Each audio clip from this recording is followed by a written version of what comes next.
I know this video is a little bit late, but it's the kind of thing you have to wait until the start of the summer holidays to film.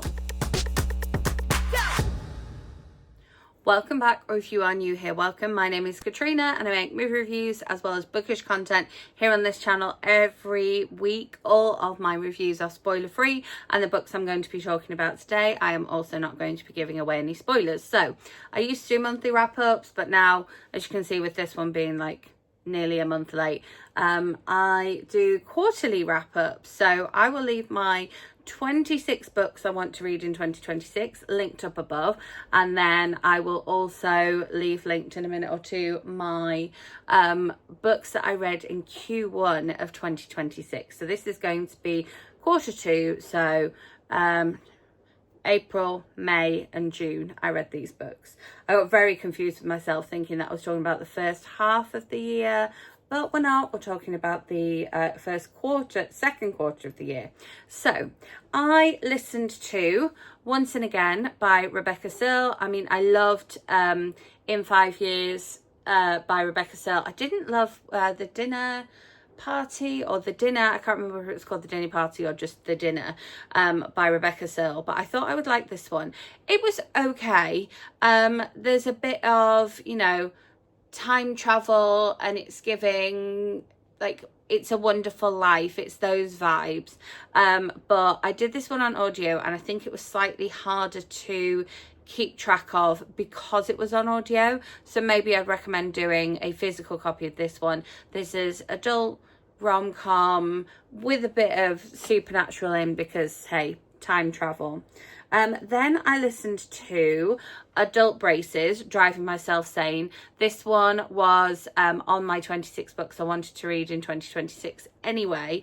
And this one was kind of everything I was expecting it to be. I knew I wanted to do the audiobook for this one because it's narrated by Lindy West herself. And in the audiobook, it actually includes voice notes that she's left herself. And you've got the actual recording of their voice notes. So if you can access it, I would highly recommend checking out the audiobook of this one. If you are like a podcast fan or just like a kind of like lifestyle vlog YouTube fan, I think that you will enjoy this book.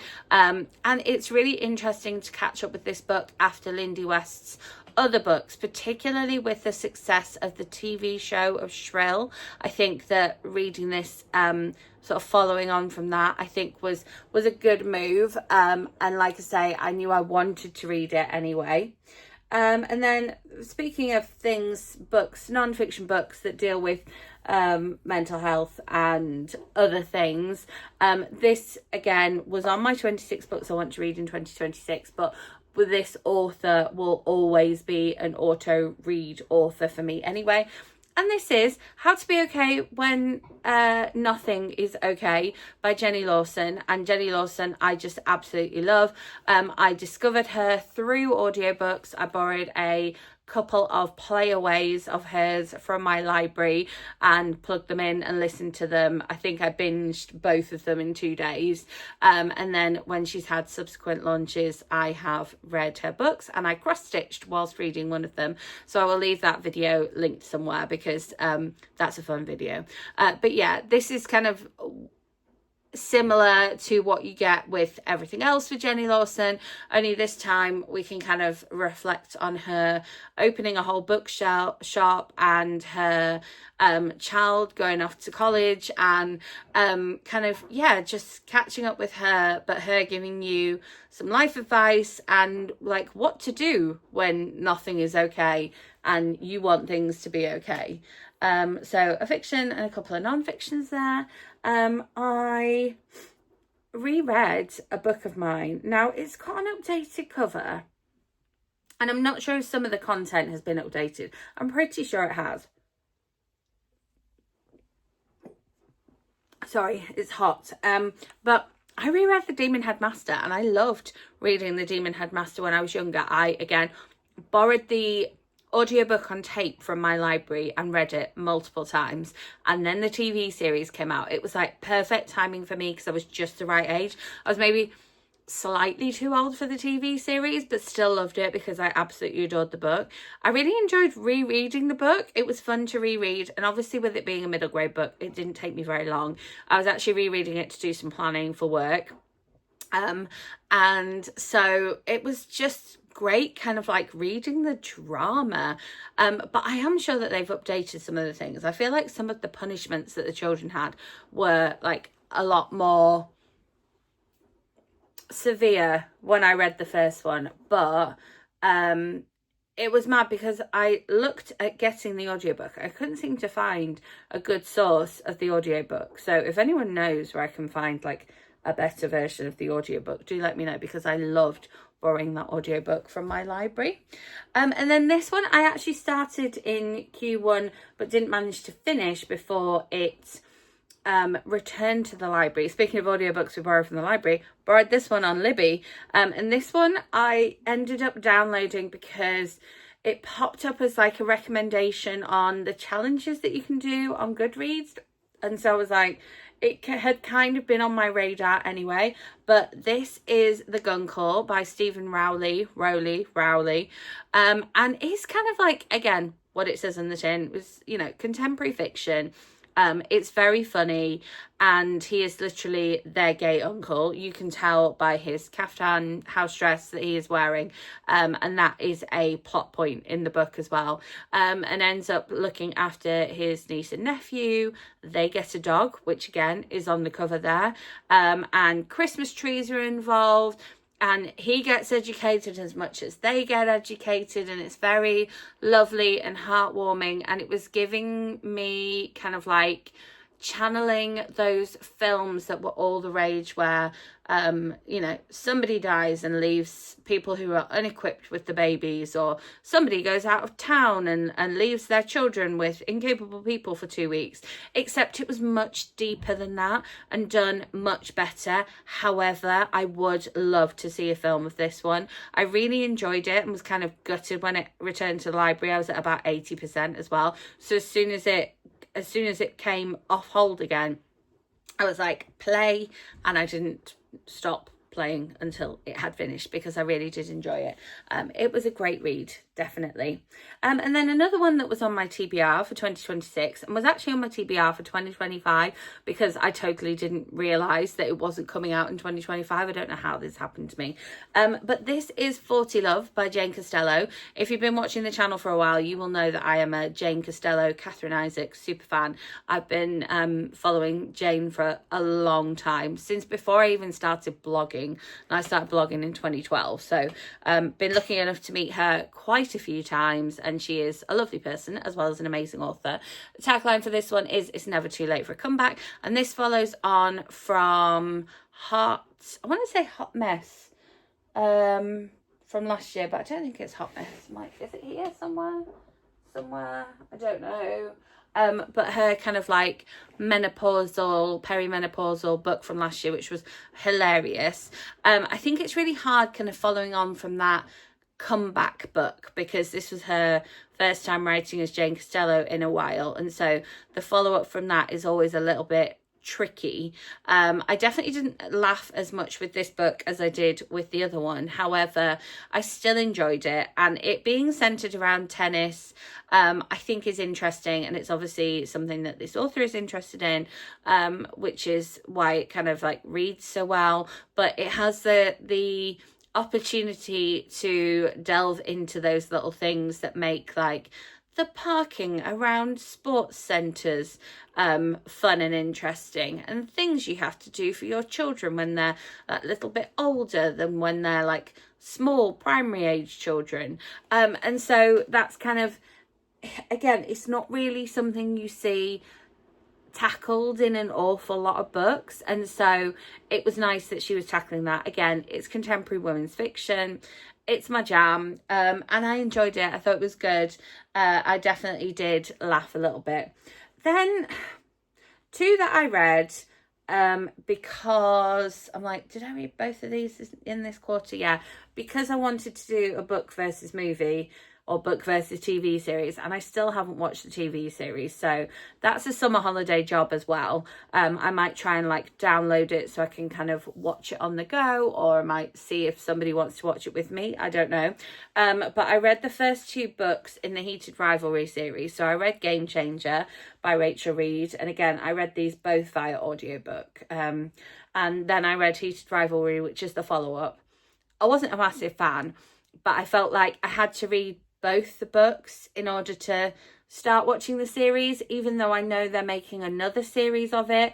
But I thought, well, the series is called Heated Rivalry, so I best read both. And it just wasn't my thing. I don't know if it's because I'm not super into ice hockey. Again, maybe I will be once I've watched the series. But I like the kind of coffee shop setting, and I like the idea of this almost like forbidden romance, like the tropes behind it and everything. But it didn't go deep enough for me to kind of get the chemistry between these two. I don't know. I wasn't kind of feeling the romance, which I feel like you're supposed to with these books. They are, spicy romance, and I just wasn't buying it as much with those ones as with other ones. And then speaking of books that TV shows made me listen to, although I haven't watched that one, I ended up listening to Told You So by Macy Neely, and I am a big fan of The Secret Lives of Mormon Wives and kind of follow them on TikTok and follow the drama on TikTok. But yeah, I absolutely love the show, so I was always going to read the book, and I found the book really quite interesting.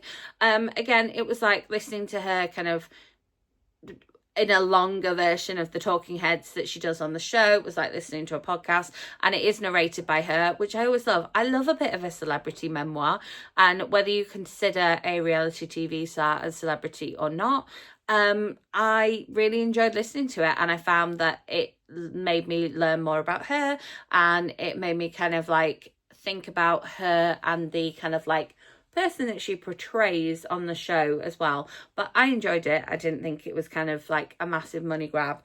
And then back to something that I didn't enjoy so much. This author, I have actually met this author and kind of went, oh yeah, I'm going to read your book after meeting them. I met them at the Harrogate Crime Festival a couple of years ago, and really enjoyed talking to them, and everybody recommended their books. And then my lovely friend Hayley, who you'll have seen on the channel before, read this one and said, oh, that's amazing, you have to listen to it. And this is My Husband's Wife, and it's great because it's like sort of full cast narration, and you hear like a little bit of like background noise. So like if there's footsteps, you'll hear the footsteps, or if somebody's rattling a door, you might hear a rattling of a door. But I found it so difficult to follow. Like I looked at it when I was thinking about this wrap up, and I was like, did I read that? What was that about? So it's a thriller, a psychological thriller, which again, normally really like. I've got some on the shelves behind me that I've really liked. There might be another one coming up in the wrap up, but I just really struggled to follow what was going on with it, so much so that like I haven't reviewed it, because I just felt like even immediately after I'd finished reading it, I couldn't have told you exactly what was going on. It reminded me a little bit of Louise Candlish's book, where they come home and there's other people in their house, and they're saying that it's their house, and it's not, it's their house, and you have to work out whose it is. It's like the same thing but with a husband, and I feel like that kind of like that trope has been done a lot better by other people. It's not going to stop me reading another Alice Feeney book, because again, I like the premise behind a lot of her books. I like the sound of a lot of her books. She was a nice person. It's not, I don't hold it against her, but yeah, wasn't the biggest fan. And then we've got, let's switch to a couple of physical books. So again, these two are auto buy, auto read authors for me, so these will come as no surprise. I read Hit or Miss by Elle Kelk. This is the Spreadshirt version, but I also have a signed version from Waterstones that I got with a pin. I wasn't able to attend the event, so my mum and dad attended for me and got me a signed version and a pin, but I had also bought the Spreadshirt version, and I also bought the audiobook because I started reading this as an ebook. Then I picked it up and read a little bit of the paperback, and then I was like, do you know what? It's the end of term and I'm going to need just an audiobook to listen to for this one. So this is college romance between Ethan and Mia, and then we've got a couple of side characters. Lindsay Kelk does an amazing side character, whether she's writing as herself or as Elle Kelk. And so I actually really enjoyed kind of getting to know the side characters as much as I enjoyed getting to know the main characters. It's your kind of classic Americans come over to the UK for college experience. I've read a couple of other books like this. Again, it was sort of, although it was billed as being spicy, it wasn't super spicy. Like, I've definitely read spicier books. It was nice because Lindsay Kelk, writing as Lindsay Kelk, you might go into the bedroom, but you don't stay in the bedroom for like the full length of time, whereas this one, you know, you're definitely in the bedroom. You are the third person in that act that is happening, and that's good. But I think I wanted it spicier. I don't know. I think because she talks a lot online and other people have talked online about how this was a spicy book, I was expecting it to be a little spicier, and that's just probably me building up my expectations. But I did enjoy it. It was fun. It's got a lot of the like little flares that Lindsay Kelk puts in her books that just make me laugh, as well as kind of dealing with non-adult topics, younger people topics, so it's a little bit lighter, a little bit more carefree. And then one that I went to a book event for. Yes, I went to a book event, and it's got the beautiful bookmark that came at the book event sticking out of it. And this is The One Day You Were My Husband by Rosie Walsh.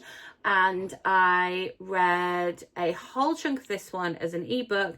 I tried to finish reading the ebook before I went to the book event, but I didn't manage to. So then while I was waiting for the book event to start and they'd given me the book, I started reading the physical copy, and I actually ended up then sitting down that weekend and finishing reading the physical copy. And this physical copy is stunning. She is beautiful. She has gorgeous, again, we've had back-to-back spreadsheets here. She has gorgeous sprayed edges. She's just black on the top and black on the bottom. And again, like the naked book isn't much to look at, but the spreadsheets in this one and the cover on this one is beautiful. This is dual setting, dual timeline. We found out about literally the one day that Carrie was married to Johan, and she's now remarried, and so you kind of find out all that went down with that and the reasons that Johan was only her husband for one day. And you're like, oh, it's this reason. Oh, no, wait. Oh, wait, but it must be this reason. Oh, no, wait. Oh, and then, oh, this person's involved. Wait, and this person. Like, it's very twisty, turny. It's definitely a slow burn. You have to be quite patient. At points, I like almost didn't like Carrie. Like, there was nobody I hated, but there was nobody that I was like, oh yeah, I really like you, apart from maybe her children, because I'm like, oh, a little bit innocent here, but some beautiful settings here, and dealing with a main character who is a surgeon. Like, that is a big thing to bite off. And she talked at the book event of like, yes, actually that was quite ambitious, but I mean, I love a Rosie Walsh book, and I love listening to Rosie Walsh talk about her writing process and her craft, and even about how it's kind of changed and developed as she's had children, and like, you know, where she's lived and what have you. So it's always a treat, and the book is amazing, and I really enjoyed it. And it was something quite nice and different compared to some of the other things I was reading. I felt like I was reading quite a lot of like romance at the time, so to then dive into this was nice and different and a palate cleanser for me. And then we have a book set that I have a whole video talking about. So we have, sorry, somebody was just by the window then scaring me. We have this year's Quick Reads books. Whoop. So I'm just going to run through them very quickly, because if you want more detail on these, I have a whole video where I vlog me reading them, tell you about what I thought about each book. We have The Woman Next Door by Louise Jensen. We have Sweet Charity by Rosie Goodwin, which was the first time I had read a book set within the gypsy community, so that was a big thing for me. Then we have The Last Bench by Carmel Harrington, which just reminds me that I need to read Carmel Harrington's latest release, because I haven't. I love Carmel Harrington. She's a friend of the channel. She's been on the channel before. We love her. Then another author I've also read before. This is The Girl in the Picture by Rachel Hall. This one I was expecting to like sort of more than I did, which was interesting. This one I didn't know what to expect at all, and you'll see from the video I was pleasantly surprised. This one is Hunger Pains by Derek Owusu, and again, very, very different. I'm glad that we have this as a quick reads book. And then, scary and tense and interesting, we have Cell One by Leigh Adenle Adenal.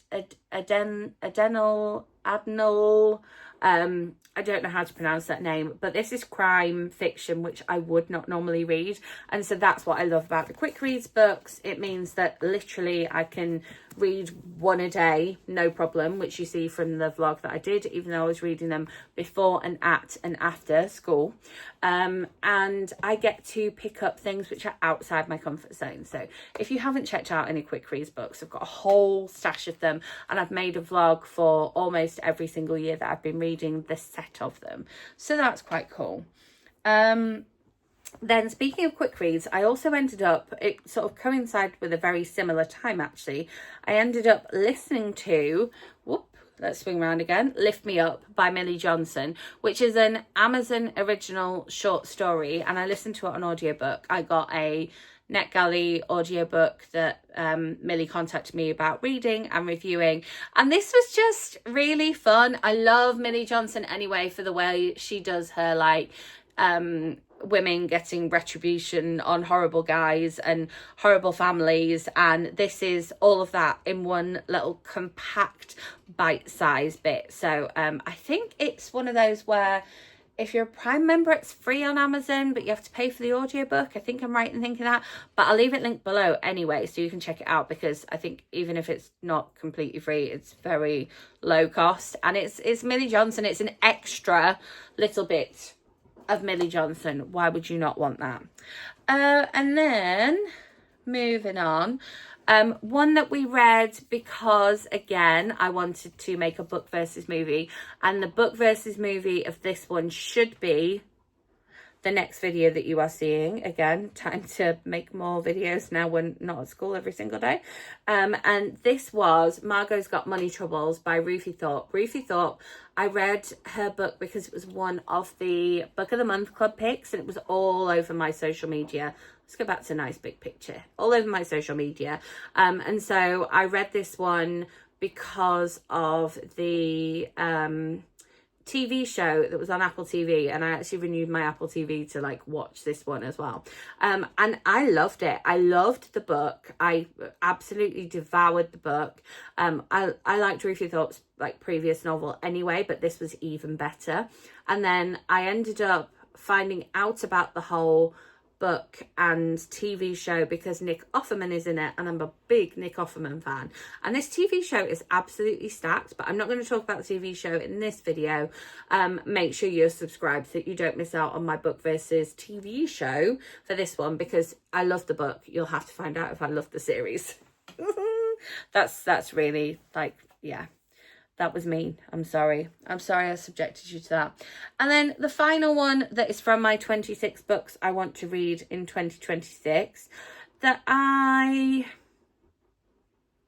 kind of I had high hopes, and I cannot find my picture of it. Here it is.